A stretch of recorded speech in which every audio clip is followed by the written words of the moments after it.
নমস্কাৰ দৰ্শক সকলোকে স্বাগতম জনাইছোঁ জ্ঞান বাৰ্তাৰ আজি এটা অতিকৈ মূল্যৱান খণ্ডলৈ। আজি আমাৰ অতিথি হিচাপে আছে আমাৰ ৰাইডঙীয়া অঞ্চলৰ এনে এজন পূজনীয় ব্যক্তি। আমাৰ ৰাইডঙীয়া অঞ্চলৰ ইতিহাসত পোন প্ৰথম আৰু একমাত্ৰ বিধানসভা তথা লোকসভাত প্ৰতিনিধিত্ব কৰি পেলাই নিজকে প্ৰতিষ্ঠা কৰা এজন ব্যক্তি। 1972 চনত চামগুৰি বিধানসভা সমষ্টিৰ পৰা তেখেতে নিৰ্বাচিত হৈ কেবিনেট মন্ত্ৰী হ'বলৈ সক্ষম হৈছিলে।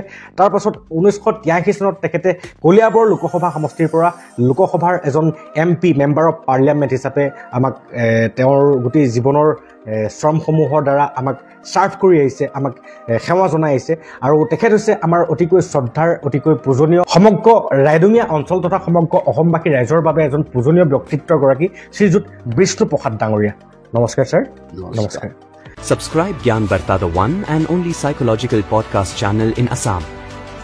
Get enlighten yourself. Thanks for watching.